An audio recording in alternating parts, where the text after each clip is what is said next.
Signs of Suicide unit for your health class. This unit is a 3-part unit that is typically done over 3 days. And so if you are watching the recording of this, you might be accessing different segments of this for different topics. But this entire unit together is a full 3-day unit that has a couple different videos associated with it. And so check in with the teacher of the class that you're with if you are watching this and feel like you're watching it out of order. And so this is the first part of the unit. And so from here, this is just an overview of where we're going. This is the way that the presentation is broken out over 3 days. Sometimes things in in-person presentations get moved from day 1 to day 2, depending on how discussions go. And so know that this video might have more content than you might get in class, just because of the nature of there's obviously not a discussion in a recording. And so I will be going through a lot of material. Feel free to pause this material at any time if you need to take a moment for yourself, take a break, or if you have questions that you want to connect with an adult about. And so broken up into 3 days is utilizing the ACT model. That is the model we teach here in the presentations I offer. And so that model is acknowledge, care, and tell a trusted adult or seek treatment. And so this first part of the presentation is the A part, so acknowledging. And this topic of learning about suicide prevention and mental health awareness can't happen unless we acknowledge what are we talking about? What is mental health? What is suicide intervention and prevention? Why do we talk about this? And why is this even important?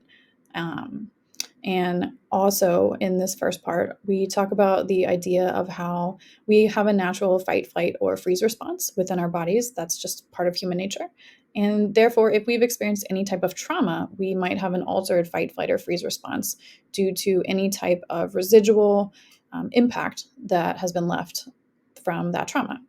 And so we'll talk a little bit more about that. But in general, mental health is health. And so I approach the idea of mental health and mental illness in the same way that many people would approach physical illness. If somebody had a really bad physical injury, we wouldn't expect them to just be fine the next day or even the next week. And we would understand if they needed physical therapy. We would understand if they had some kind of long-term different things that when they did the same thing, they reminded them of that injury and that was stressful or physically not at the same level as before. And so I approach mental health in that same way because your mind is part of your body. And that is a theme that you will hear me talk more about. From there, we go into care. We'll talk about coping skills, warning signs that somebody might be experiencing a mental health crisis or having thoughts of suicide, extenuating risk factors, and then we'll watch some video clips from a partner that we utilize their curriculum for this framework. And then day 3 is the T part, so tell a trusted adult or seek treatment. And we will watch some more video clips, talk about why it's hard to act. Why is it hard to have conversations about this? What are some of the common fears that come up for young people when they're thinking about this or when they hear friends thinking about suicide or talking about mental health, and why it's really, really important to do so.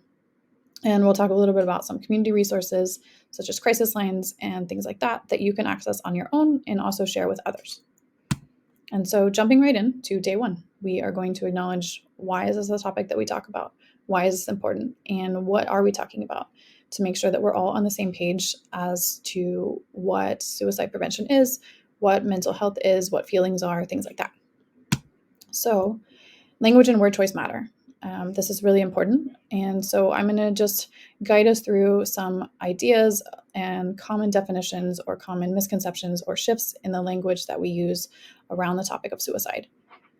And so I recognize, again, like I've mentioned before, this is a topic that different people have different experience and comfort levels with.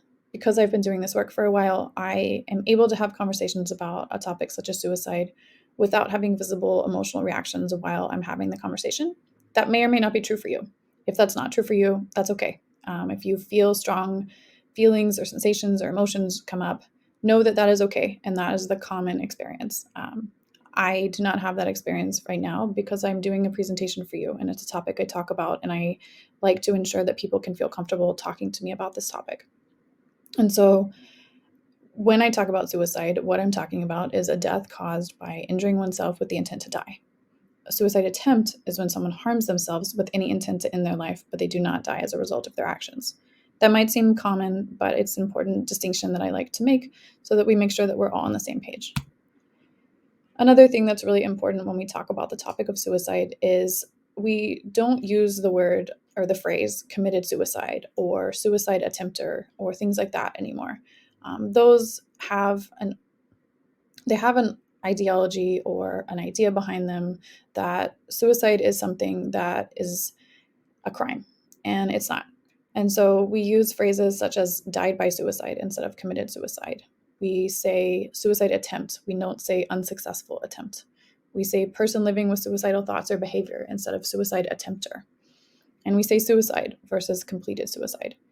These are different things that different people use in different ways. These are things that you might hear in different ways. Different people have adopted different versions of this language, but this is a language that I use. This is a language that's the most trauma informed, and this is a language that folks who live with suicidal ideation have said feels supportive of them while they are living with thoughts of wanting to die and have experiences related to suicide.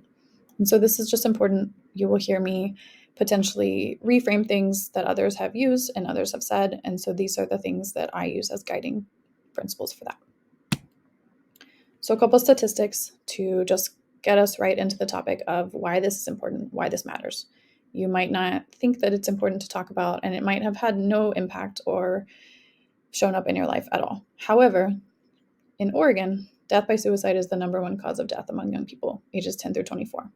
Car accidents are the number two, and suicide became the number one just before the pandemic. Between 1999 and 2016, Oregon saw a 28.2% increase in reported suicides among young people. The word reported there is there intentionally because we don't always have all of the information, because not everyone chooses to share that information because it's a private piece of information. And so this number could be higher than it is, but we don't know that because our data systems only track what's reported through medical care. And so with that, on the flip side, in 2019 and 2020, Oregon's youth suicide rate did decrease, which was the first time since 2008. However, it's still higher than the national average. And so while it has decreased according to statistics, we still want to make sure that every young person in Oregon has the right to live, the right to access mental health care, and the right to know that there's adults there to support them. And so it's important to have a conversation so that you as teenagers feel equipped to know that there are adults that want to have this conversation and that want to support you and understand that many, many teenagers are living with mental health challenges that they didn't expect, that their parents might not know about, that their parents might not know how to support yet. And we want to make sure that you feel equipped to have a conversation about this if you need to talk about yourself or a friend. So a couple other statistics from an Oregon Healthy Teens survey that was given out in all Oregon public schools. You might have taken it yourself. This is only given out every 3 years, and so we have information from 2017 and 2020. In 2017, 17% of 8th graders and 18% of 11th graders reported that they had seriously considered suicide in the last year. A few years later, in 2020, 14% of 8th graders and 17% of 11th graders reported this. And so things are changing a little bit, but it's important to note that this is something that is commonly a thought that crosses people's minds.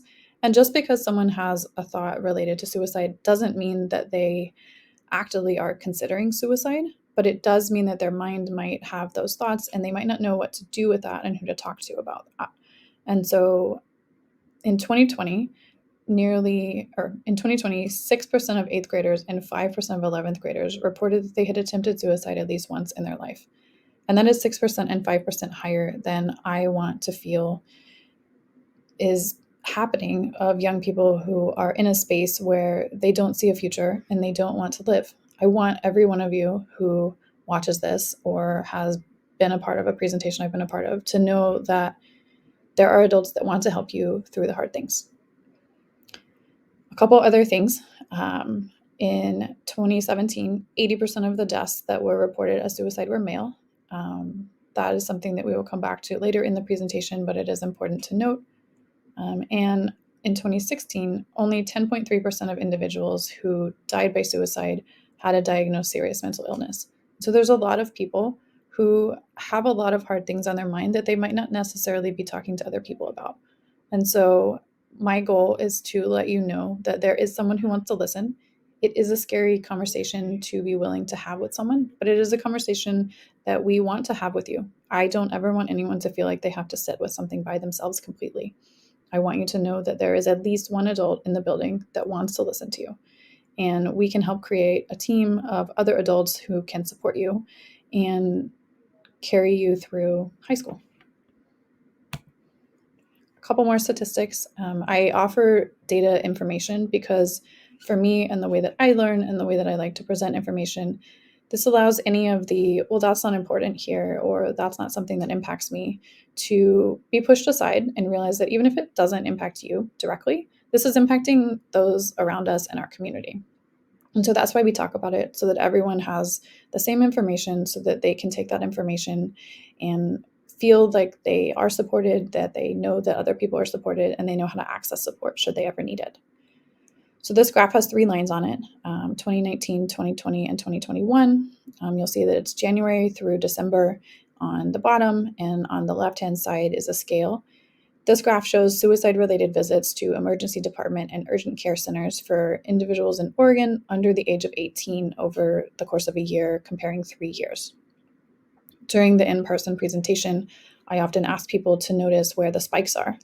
And they point out that there's a spike around May and there's a spike around October. And then we talk about, why is that? Why are there spikes at that point in the year? And what else do you notice about this graph? And through that conversation, we often arrive at the point where those are transition times to and from school.